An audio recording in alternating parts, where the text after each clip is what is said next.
Buenos días, audiencia. Bienvenidos de nuevo a esta sección de Clave 45. Ha llegado la segunda parte de este podcast, así que todos aquellos que, por lo que fuera, habéis representado gráficamente en los comentarios de iVoox lo poco que os gusta mi aportación al programa, ahora es el momento de parar, pero no pasa nada, porque ya como descarga ha contado. Así que muchas gracias. Vamos a hablar sobre otra de esas ciudades sumergidas o posibles mitos, que es sobre la Atlántida. ¿Dónde puede estar colocada la Atlántida? ¿Qué ha pasado y qué sabemos realmente de ella? La principal fuente que tenemos sobre la Atlántida es lo que nos contó Platón allá por el 360 a.C., con la friolera cifra de edad de 67 años. Es curioso como que aún con esta edad era capaz de viajar, por ejemplo, por varias islas del Mediterráneo. Escribió el Timeo, al año siguiente, que tardó un año en escribirlo, y poco después el Critias. Es principalmente las dos fuentes donde habla de este mito de la Atlántida. Bueno, ¿mito? ¿Es un mito o fue algo más, de verdad? En principio iba a ser una trilogía que Platón, por lo que fuera, no la acabó de terminar. El tercer libro igual era ese diálogo perdido de Platón, ¿no?, que tanto nos entusiasmó en el juego de Indiana Jones and the Fleet of Atlantis, ¿no? He de deciros que ese relato en el cual sale ese videojuego, que está muy bien documentado, pero ese tercer relato de Platón no existe. Fue ficcionado para el juego. Cuenta, entre otras cosas, una lucha que tuvieron los atlantes y los atenienses que acabaron en principio con su destrucción. Y también Platón cuenta que su fuente fue el abuelo de Critias, que también se llamaba Critias, Critias Grandfather, y le contaba a su vez, le habían contado a su abuelo, que tenía a su vez 90 años, es decir, que es curioso que en aquella época, jolín, que bien que cuánto vivían, ¿no? O sea, que ya quisiéramos casi en nuestra época, que con 90 años seguir contando historias a nuestros nietos. Pues que a su vez fue el abuelo que le había contado Solón, que era un célebre legislador ateniense, y muy amigo y pariente del bisabuelo de Critias, y llamado este hombre Drópidas. Pues Solón había oído de unos sacerdotes egipcios en la ciudad egipcia de Shaish, que está situado en el delta del Nilo. Todo esto es para darle, o según tengo aquí información de este libro que he bajado, que se llama La Atlántida en Timeo y Critias, pues es como para darle un barniz de verosimilitud, sobre todo los griegos, porque pensaban que Egipto era la cuna de la civilización, y era darle a este mito un barniz de verosimilitud. Y como que estos sacerdotes pues eran como una fuente de sabiduría. Un poco lo mismo que pensamos nosotros precisamente de los filósofos socráticos o de los filósofos de aquella época. Pero bueno, como buenos historiadores que relatan en este libro, van a buscar las fuentes, van a buscar si tienen manera de contrastar esta información.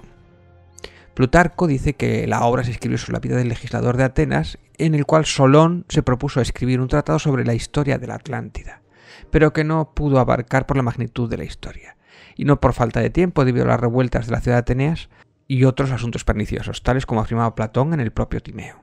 También sabemos por Plutarco que los sacerdotes que le habían contado a Solón esta historia fueron Xenopis de Herópolis y Sonquis de Sais. Sin embargo, unos siglos más tarde, Ploco dice que no es cierto. Afirma que ciertos escritos egipcios nombran en la ciudad de Sais al sacerdote Patenit, en Heliópolis o Ojapi, y un tal Etemón en Sebenitos. Probablemente estemos ante unos nombres inventados o pertenecientes a figuras históricas de la casta sacerdotal egipcia. ¿Pero qué es lo que le cuenta el sacerdote egipcio a Solón?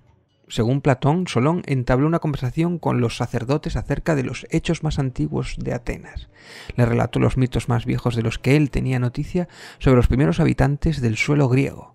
Les habló de Foreneo, el primer ser que habitó la tierra según ciertas leyendas del Peloponeso. También les habló de Níobe y del primer diluvio que sufrió el suelo griego, y de unos supervivientes del mismo, Deucalión y Pirra. Los sacerdotes se asombran enormemente al escucharlo. Cuando Solón termina su relato, le explican que lo que cuenta él como muy antiguo, no le es tanto en realidad. Hay hechos y acciones remotas del pueblo griego, incluso más que las de los propios egipcios, y los griegos no las conocen debido a numerosos cataclismos y diluvios que de manera periódica han sufrido el suelo griego. Estos desastres naturales han destruido todo resto de civilización. Por ello, detrás de cada diluvio, el pueblo griego queda sin conocer la escritura, su historia y los hechos de épocas pasadas. Y por esa misma razón desconocen que hace mucho tiempo, antes de la mayor de las destrucciones causadas por las aguas, la ciudad de Atenas fue la mejor en la guerra y especialmente en el cumplimiento de las leyes, siendo la más civilizada de entonces. Esta ciudad, la Atenas primitiva, es en 1000 años más antigua que la nuestra, le dice el sacerdote. Según la ciudad de Sais tiene una historia que se remonta a 8000 años atrás, mientras que la de Atenas es de 9000 años. A partir de los estudios de A.G. Galanopoulos y E. Bacon, de 1969, la crítica ha considerado esta cifra muy desproporcionada. Se han postulado teorías como que Solón, al transcribir los escritos egipcios, confundió el símbolo que representa 100 con el que representa 1000, con la cual la antigüedad de la leyenda se reduce de 9000 a 900 años. Esta misma duda precisamente se habla en el juego de Indiana Jones and the Fate of Atlantis, ¿no? En esta proto-Atenas, que no puede recordar Solón, acontecieron las más bellas acciones y los mejores regímenes políticos, y todo ha quedado registrado desde tiempos pasados en los libros sagrados de la ciudad egipcia de Sais. Gracias a ello, los egipcios han copiado de los atenienses muchas leyes que perviven en la época de Solón. Incluso su organización social es similar en muchos aspectos a la Atenas primitiva, según el sacerdote egipcio.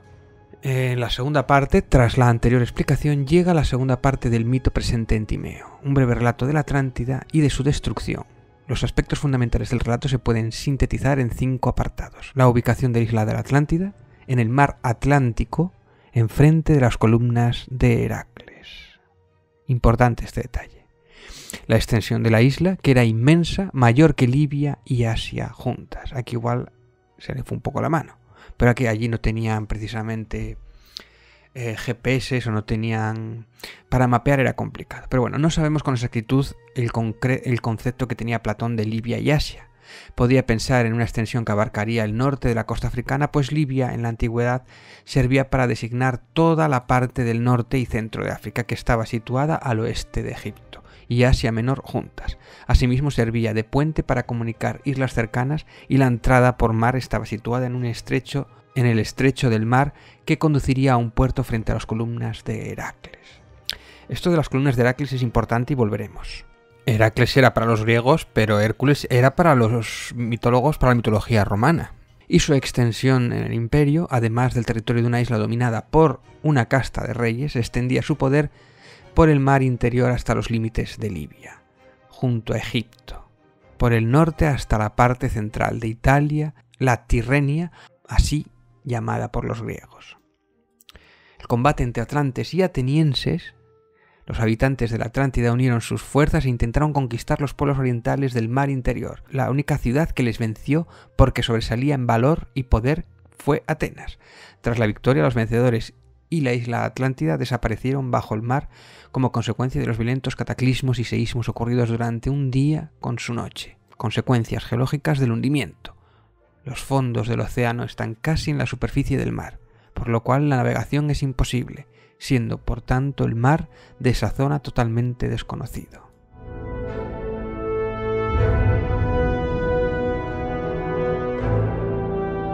También hay que recordar que precisamente la misión que tenía Platón era buscar cómo organizar la perfección o cómo organizar una ciudad, la organización perfecta para hacer una ciudad, para organizarla, cómo esas ciudades, estados enormes, cuál sería el ideal. Que ese es el tema principal, ¿no? En cierta manera se llega a apoyar en este mito, ¿no? Más parte del relato que nos narra es, por ejemplo, cómo describía la ciudad, que a su vez le habían contado. La parte central de la isla la hermoseó Poseidón y la cercó con anillos alternos de agua y tierra, 2 de tierra y 3 de mar, haciéndola de esta forma inaccesible desde el exterior. En la gran llanura que tenía la parte central colocó 2 fuentes, una de agua fría y otra de agua caliente. La abundancia de agua contribuyó a que la isla poseyera una gran riqueza natural inigualable. Muchos minerales, entre ellos el oricalco. Oricalco, si os acordáis del videojuego, también es un tema recurrente. Gran vegetación y alimentos variados para animales domésticos y salvajes, elefantes, jugos naturales, legumbres, frutas, mientras que por doquier se encontraban sustancias fragantes y olorosas. Gracias a esta riqueza natural, los atlantes pudieron construir templos, palacios reales, puertos artesanales y demás edificaciones. El mineral propio de la isla, el oricalco, cuyo significado es cobre de la montaña. Este matiz es importante, esta anotación que nos hace aquí, porque hablaremos de las minas que hay por allí y entre ellas precisamente es el cobre. Solo es conocido por su nombre. Aparecen mencionados por primera vez en el himno a Afrodita, perteneciente a la colección de himnos homéricos. Otros autores griegos que lo citan son Hesiodo, Estesícoro, Íbico, Aristóteles, Filóstrato. Hoy se piensa que estamos ante un metal completamente desconocido e imaginario. Este mineral natural de la isla era muy apreciado por los atlantes, por el brillo similar al fuego que poseía. Su aspecto podría ser similar al moderno latón, resultado de una aleación de cobre y zinc, de color amarillo pálido y de gran brillo. Bueno, el videojuego te lo pone como una cuenca brillante, casi dorada, pero igual tenía un aspecto más como verdoso o bueno, lo que dice aquí, de amarillo pálido. En la descripción de la riqueza natural de la isla se han visto reminiscencias y analogías con la cultura egipcia. Concretamente hay un relato procedente del Egipto Medio, el marinero del náufrago, con el que se guardan algunas analogías. En este relato un marinero despierta en una isla maravillosa que contiene una riqueza natural extraordinaria similar a la descrita por Platón: elefantes, sustancias aromáticas, legumbres y vegetales, y todo lo necesario para la vida. La divinidad de la isla, en ese caso, es una serpiente que dice que está en la isla de Ka. Esta quiere que el marinero abandone la isla y para conseguirlo le amenaza con una futura destrucción de la isla por un cataclismo que dejará cubierta toda la isla con agua. Como veis, los historiadores siempre intentan encontrar otros relatos para intentar contrastar o cuánto podemos contrastar de lo que nos cuentan en la historia, ¿no? Es como que un texto aislado no vale, tienes que intentar refutarlo o tienes que intentar validarlo con otros textos que cuenten cosas parecidas, ¿no? El caso es que al final de la historia guarda mucho parecido con el de la Atlántida, y es muy probable que esta historia o incluso otras similares puedan haber influido en la descripción de la topografía y vegetación de la Atlántida. Por otro lado, con respecto a los nombres de los hijos de Poseidón, todos poseen un significado que evoca grandeza. Así, las orígenes Evenor y Leucippe significan hombre bueno y poseedora de caballos blancos. Este es otro tema también, tanto como los caballos, como el tema de los toros, que es recurrente en este mito. Respectivamente, Clito está relacionado con el término griego kleitos, ilustre. Meseo significa el que recuerda, Anfere significa bien fijado en ambas partes, Evemo, de buena sangre, Diáprepes, magnificencia, y el Asipo, conductor de caballos.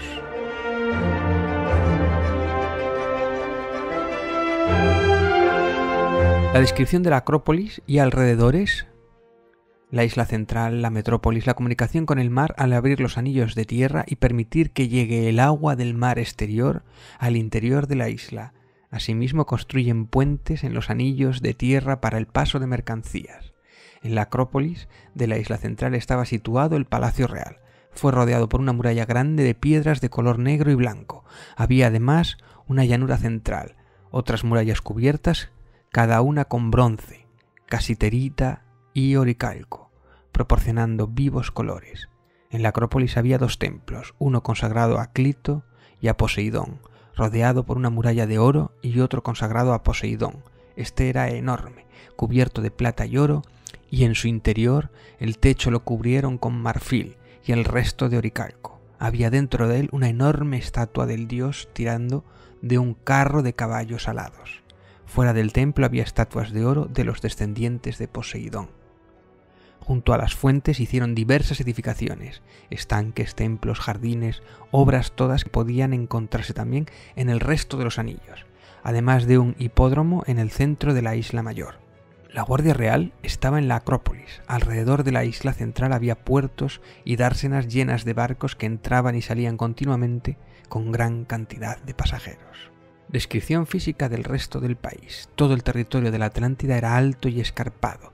desde el mar, excepto la llanura situada junto a la ciudad de la isla central. Era lisa y alargada. Tenía aldeas, ríos, lagunas y prados, y bosques diversos. Estaba rodeada por una gran fosa en donde terminaban unos canales que nacían en lo alto de la llanura, y por los cuales se bajaba la madera y productos agrícolas en barcos. La organización militar, en la isla central, donde estaba la llanura y la Acrópolis, con el Palacio Real, cada región disponía de un jefe militar que debía aportar una cantidad muy precisa de material defensivo en caso de guerra. Las otras 9 regiones tenían dispuesto los asuntos militares de diferente forma. La forma de gobierno, los reyes de cada región podían castigar y matar a quien quisieran. Sin embargo, una columna de oricalco situada en el templo de Poseidón contenía las leyes antiguas del dios que servían para establecer las normas y la vida de la comunidad. Cada 5 años se reunían junto a ella para juzgar todo tipo de asuntos. Antes realizaban este ritual tras matar un toro junto a la columna de las leyes. Derramaban su sangre en el fuego y prometían que juzgarían conforme a las leyes de la columna. Después se comían y por la noche, junto a las cenizas del juramento, se juzgaba y sus sentencias se escribían en tablillas, que se guardaban. Poseían un acuerdo de ayuda mutua si alguno de los 10 reyes, antes era un rey y 9 gobernantes, ahora son 10 reyes, querían aniquilar a otro.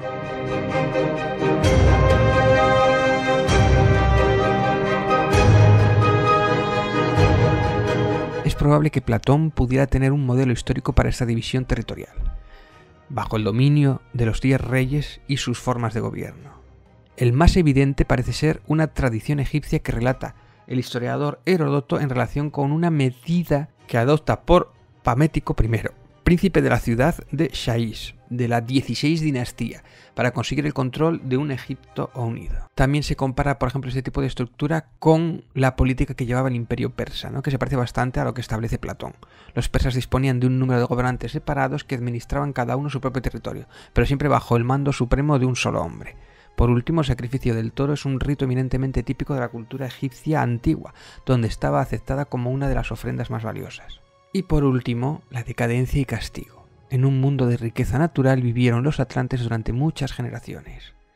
La tranquilidad e inteligencia combinadas las aplicaban en resolver los asuntos cotidianos y daban poco valor a los bienes materiales. Sabían que manteniendo la amistad y la virtud aumentaban sus riquezas siempre que permaneciesen en ellos la naturaleza divina. Pero en un momento dado de su historia, el temperamento humano los dominó y por ello se volvieron arrogantes, codiciosos y sacrílegos. Zeus decidió ponerles un castigo para volver a convertirlos en seres modestos y prudentes. Reunió a todos los dioses y les dijo: aquí se interrumpe bruscamente el relato de Critias. Ahí creando justo un cliffhanger de estos de manual, ¿eh?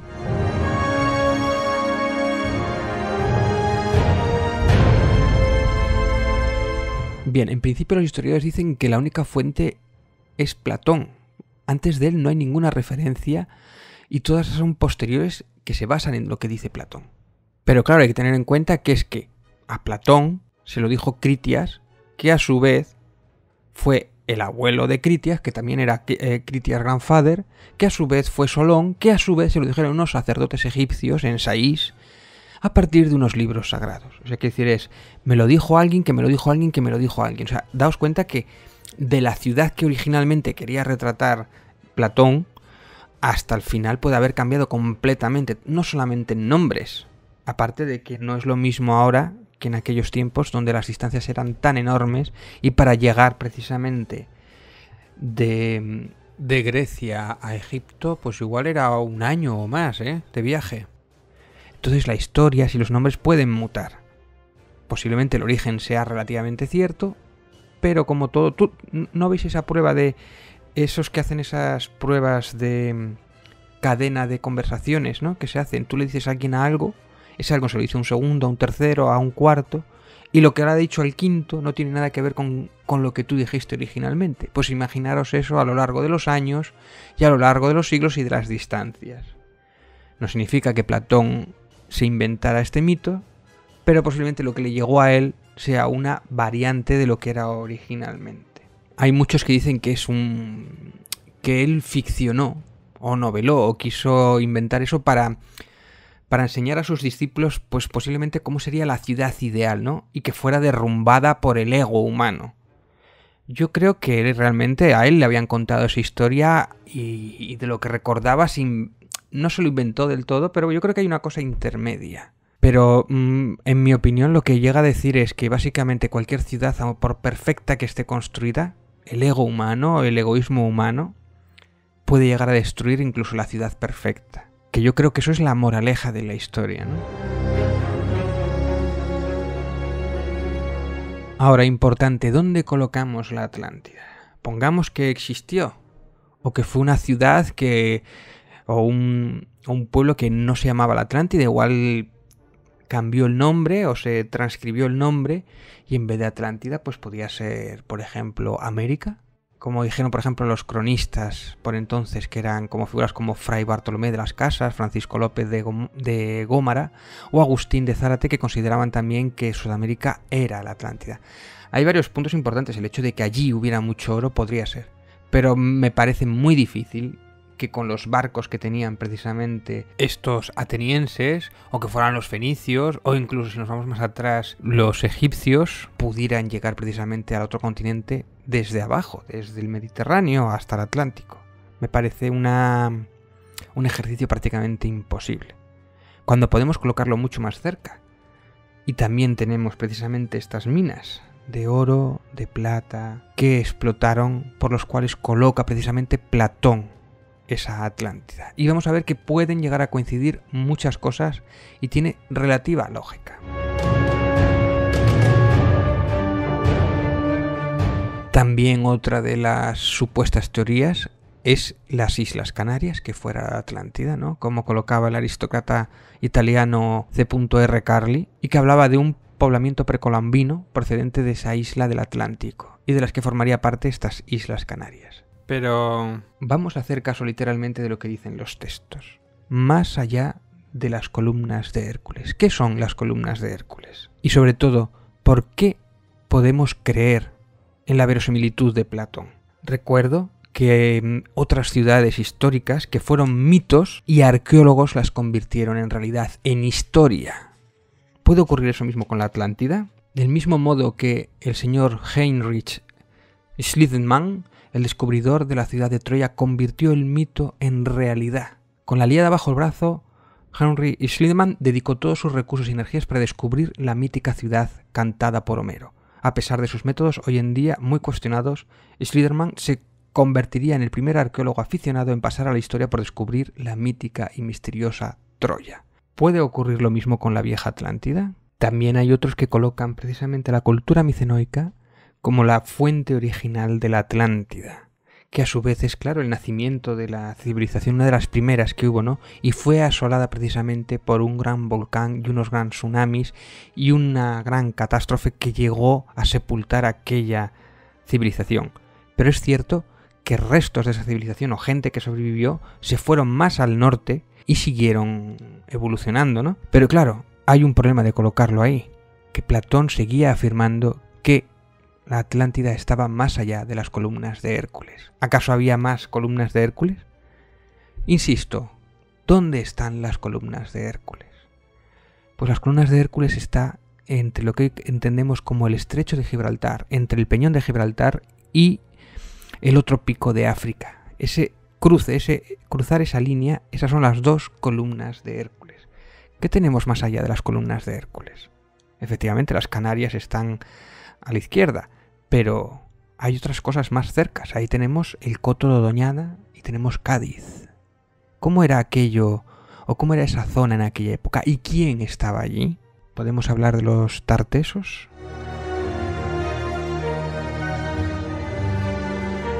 Bien, yo no sé si alguna vez habéis viajado en barco, en uno de estos cruceros que van por el Mediterráneo. Y como ya sabéis, el Mediterráneo pues es una balsa, es un mar muy tranquilo, es un charcopís, como digo yo. Es un mar muy tranquilo y navegable fácilmente, ¿no? De hecho, hay que recordar que esta gente en aquella época, la época de los fenicios, que eran posiblemente los que hacían comercio, fenicios y griegos, que siempre estaban a la gresca, sobre todo por ese comercio del Mediterráneo, iban a remos. O sea, era un montón de peña ahí remando y eso llevaban el barco. Eso sobre todo cuando no tenían los vientos favorables, ¿no? Pero ¿qué pasa cuando cruzas el estrecho de Gibraltar? Si ya con un barco grande, con un crucero de estos enormes, en el momento en que cruzas el estrecho de Gibraltar y llegas al océano Atlántico, quedaos con este nombre, Atlántico, empieza el infierno.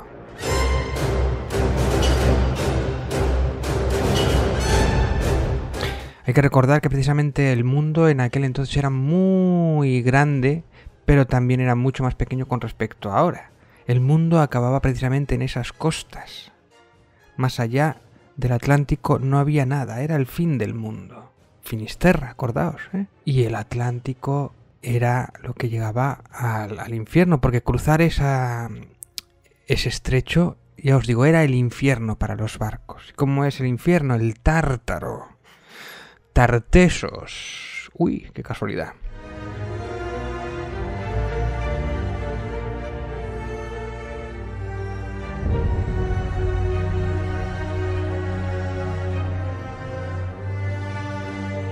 ¿Y quiénes eran los tartesos? Pues los tartesos es precisamente una civilización que no se sabe mucho. Se han hecho muchas excavaciones a lo largo de estos años, pero era una civilización que se hacía referencia en ella en la Biblia y en varias fuentes, y de las cuales se traían muchas mercancías y se comerciaba mucho con esa civilización, ¿no? Con una próspera civilización. Estamos hablando también de una ciudad casi mitificada, de una ciudad o de una civilización mitificada, porque primero se buscaba una ciudad, pero nunca se llegó o casi no se llegó a encontrar una ciudad como capital, ¿no? Y posiblemente fuera una serie de urbes, esto nos recuerda precisamente a lo que nos contaba Platón, y que estuvieran organizadas más o menos y relacionadas entre sí. Y el señor Schulten, que venía precisamente imbuido por Schliemann, el que había descubierto Troya, quería hacer lo mismo con la Atlántida. Pero, por ejemplo, Schulten, una de las cosas que había fallado principalmente es que Tarteso es una cultura, no una ciudad, y como tal tiene varias ciudades, sobre todo por el sur de la península ibérica.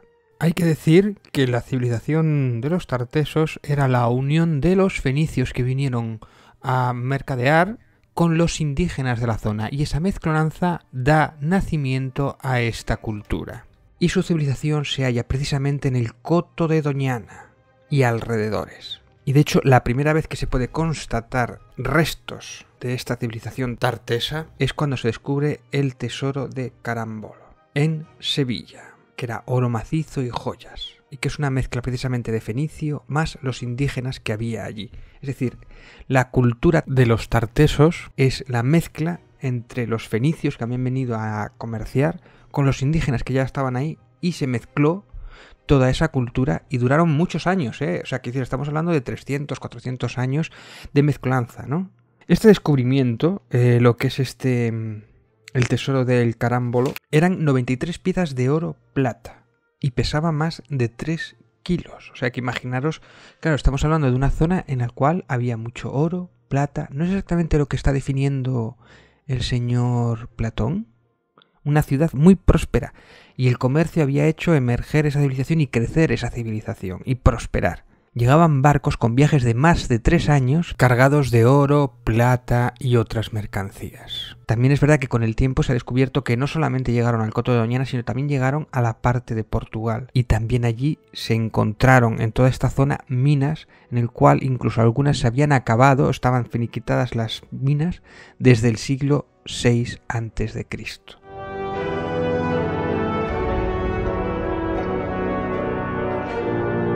Hay que recordar que a los tartesos adoraban al sol y a la luna, y a unos seres semidiabólicos, y estaban en la desembocadura del Guadalquivir, en el Coto de Doñana.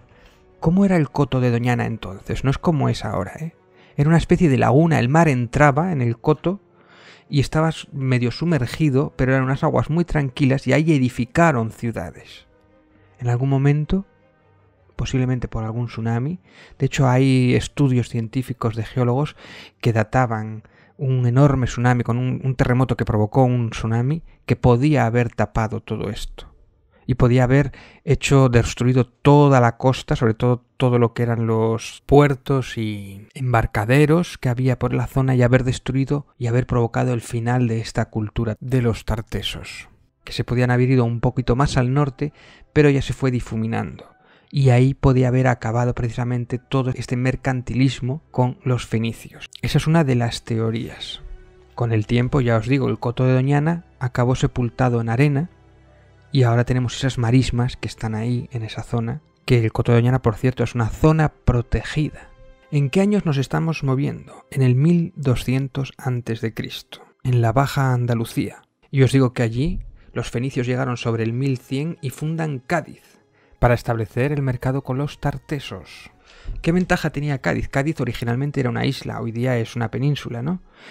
Pero la ventaja que tenía Cádiz es que era un buen sitio para atracar y separarse aún así de los indígenas, ¿no? Aunque acabaron mezclándose. Cádiz era otro de los puntos que también dices tú, puede haber sido la Atlántida. El problema para demostrar esto, si había ciudades allí debajo, es que está debajo de las ciudades tanto romanas como medievales, como de las actuales, ¿no? Sobre todo en Cádiz es imposible escarbar. En el Coto de Doñana pasa un poco lo mismo, es bastante difícil escarbar y aparte que es zona protegida. Estamos hablando en el siglo VI a.C., donde se dice que los geólogos aseguran que una serie de tsunamis y terremotos en la época afectó a todo el sur de la península ibérica, en el siglo VI a.C., destruyendo todos estos puertos y el Golfo de Doñana. Otra de las opciones por las cuales acaba la cultura tartésica es precisamente porque encuentran en Sicilia y en Cerdeña otras minas y entonces están más cerca de la zona para recogerlo, imaginaos la distancia, y entonces dejan de explotar toda la zona del sur de Andalucía. En Sicilia y Cerdeña hay plata y estaño, y eso provocaría el fin del comercio fenicio también, ¿no? Aparte de la incipiente guerra comercial con Grecia. ¿Os acordáis que precisamente Platón hablaba de una guerra con los atlantes, que había sido la causante del final de esta civilización? Bien, la prosperidad de esta civilización que aparece prácticamente de la nada en el sur de Andalucía, hay que decir que cuando llegan los fenicios traen la gallina, el maíz, el torno, para hacer precisamente esas vasijas tan peculiares, el hierro y sobre todo el alfabeto. Nos colonizaron, señores. Nos colonizaron y se llevaron el oro. Esto aquí os recuerda también, ¿no? Es curioso. ¿Y cómo hacían los griegos precisamente para convencer a los comerciantes o a los comerciantes de los barcos para que llevaran esos viajes de 3 años para traerles precisamente esas mercancías? Utilizaban un poco la mitología. Hablaban de esos pueblos alejados, allí casi en el Tártaro, y en el cual eran muy prósperos y tenían muchos oros y tenían muchas mercancías, estaño, oro, plata. Y por eso se aventuraban a ir aquellos años, en aquellos viajes infinitos, ¿no?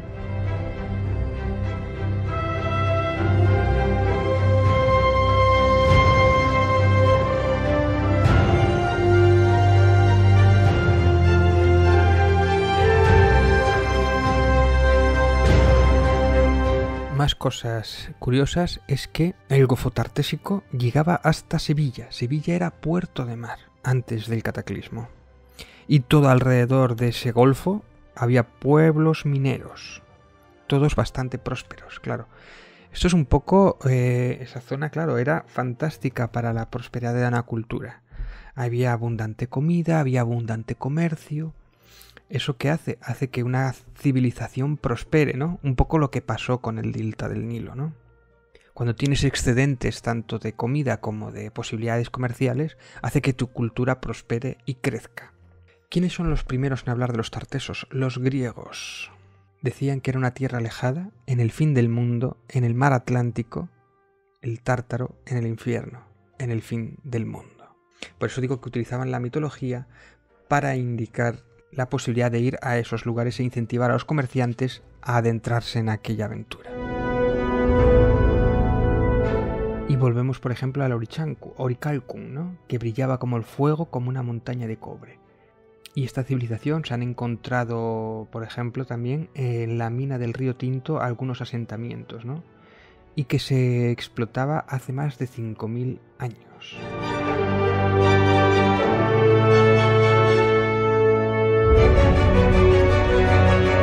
Pues hay un documental precisamente en el 2011 del National Geographic que precisamente hace una expedición aquí, al Coto de Doñana.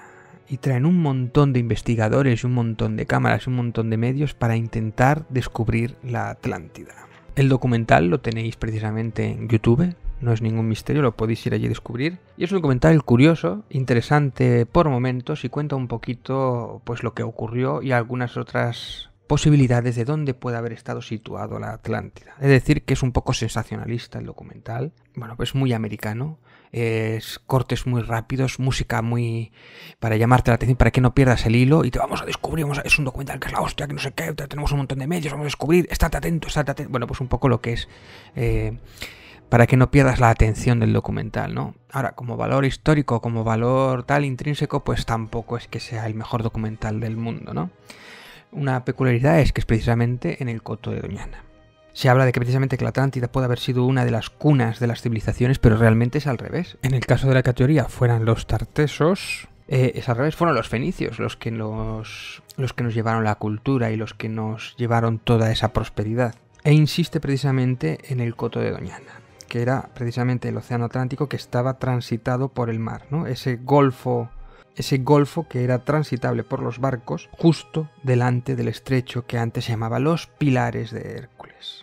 También se dice, por ejemplo, en el documental que a raíz de unas fotografías satelitales, pues que podían haber descubierto esos anillos que relataba Platón en la Tierra y esas bahías circulares de pilares justo ahí en el Coto de Doñana, en esas enormes marismas de España, de 125 kilómetros cuadrados. Ya en 1922 los arqueólogos George Bonsor y Adolf Fulton lo habían afirmado, pero se les había ignorado en esas teorías al situarlo justo en ese Coto de Doñana.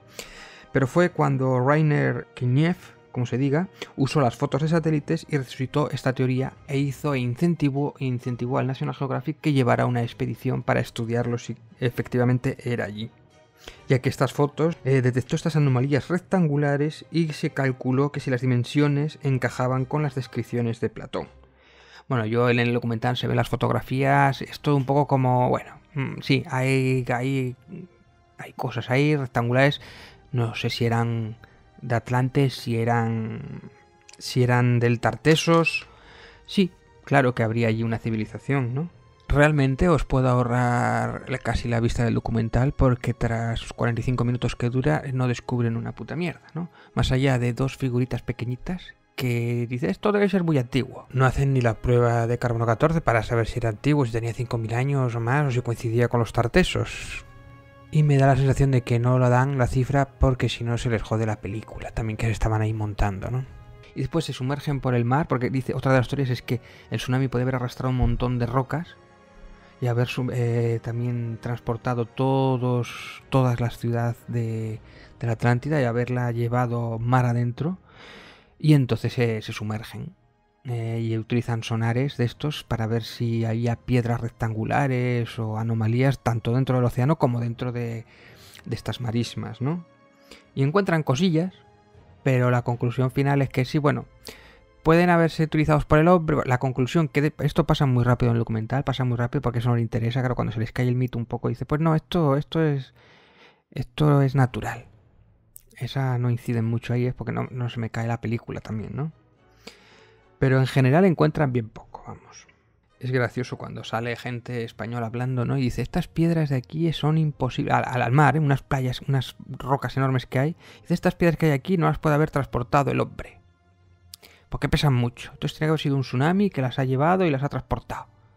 El por qué tampoco dan muchas explicaciones, ¿no? Y también otra de las cosas con las que se quedan, como que estaba ahí de verdad la Atlántida, la prueba o un indicio que hay, es una enorme capa de metano que indican los sonares que había, que puede ser una prueba de precisamente de vida, que puede haber ahí una vida, que cuando se supone que los hombres se descomponen, o la vida no solo humana, sino de cualquier animal, pues se acaba convirtiendo en metano, y hay una capa de metano que fue sepultada, porque tanto el mito como lo que habían dicho precisamente los geólogos, esos tsunamis que se habían producido en la parte sur, ahí en el Atlántico, que podía haber sepultado en un solo día a la ciudad o todas las ciudades costeras de ese golfo, que se acabó sepultando. Y entonces, claro, los humanos habían quedado sepultados ahí y eso produjo esa capa de metano como posible prueba de la Atlántida, ¿no? Esto ocurría a 7 metros precisamente de la zona. 7 metros de agua subterránea, y también es complicado ahí, porque es que las marismas, debajo 7 metros hay agua. Y entonces también es muy difícil excavar ahí, ¿no? Es pues el mito sepultado, que es muy difícil de verdad demostrar qué es lo que había allí abajo. Conclusión del documental, que nos quedamos como estábamos, ¿no? Que no saben, que bueno, que es muy bonito, pero tiene un montaje con muy buen ritmo, y que entretiene mucho, y poco más de ahí. También he buscado alguna documentación precisamente para desmentir o para intentar desmentir si de verdad la Atlántida estaba o no en Cádiz o en el Coto de Doñana, y hay una que es en La Voz de Cádiz precisamente, del 7 de 1 de 2019, que pone: no, la Atlántida no estaba en Cádiz.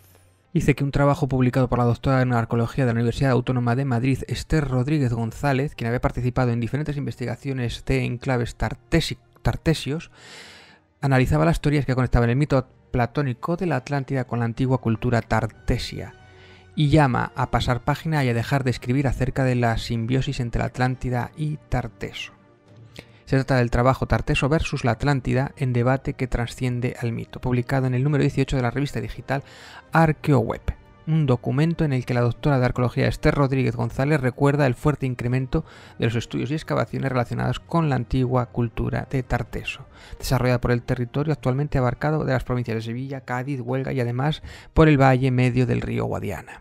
Contamos con nuevas líneas de trabajo y un amplio elenco de materiales arqueológicos que nos permite comprender mejor qué es Tarteso, y con el objetivo final de abandonar sus derroteros precoloniales y sus estigmas orientalizantes. Claro, porque la cultura precisamente esta viene del oriente, los fenicios, y centrarnos en el origen de esta cultura y su desarrollo histórico. Insisto, fenicios más indígenas es lo que produce esta cultura, Tarteso.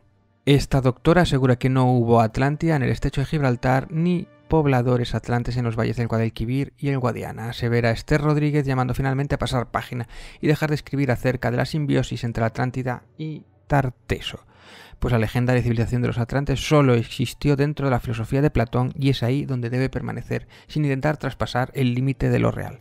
Y ya os digo, yo no estoy de acuerdo precisamente con que matemos precisamente la Atlántida, ¿no? Personalmente creo que Platón oyó una historia de cómo se llamaban los que habitaban ahí, que estaban en el océano Atlántico. Pues llámalos Atlantes, Atlántida, venga, ala. ¿Y cómo eran? Pues ahí traían muchas cosas, traían muchos metales y tal, y de ahí salió el mito. Sencillamente igual no se acordaba el nombre o no, o se transmutó el nombre a lo largo de la historia de los relatos que le contaban, pero el origen era ese. Otra cosa es que le demos mayor importancia y que pensemos precisamente que la Atlántida pueda ser el nido de la civilización, pero claro, ahí nos estamos llevando a muchísimo más atrás, estamos hablando de 10.000 años atrás en la historia. Aquí es donde tenemos que pensar si bailan o no las cifras. Pero ¿no es eso parte precisamente del mito, de una historia real, convertirla y mitificarla con los años, ir variándola y evolucionándola y también incrementándola y deidificándola? Por lo tanto, sin querer perder ese áurea de misticismo, ni pensando que precisamente la Atlántida sea una civilización súper evolucionada que nosotros perdimos en una involución, los tartesos sí puede haber encajado precisamente como esa mitología.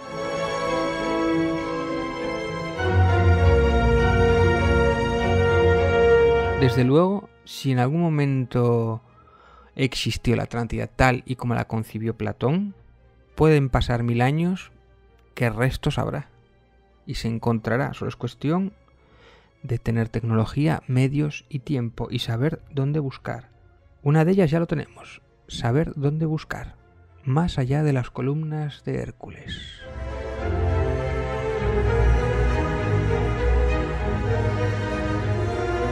Y llegamos al final de nuestro viaje, sobre todo para aquellos que pensaban encontrarse con Jason Momoa, en ese saliendo del agua, luciendo esos maravillosos pectorales, pero que al abrir la boca dijera: ¿qué pasa, picha? Porque es que Aquaman es de Cádiz.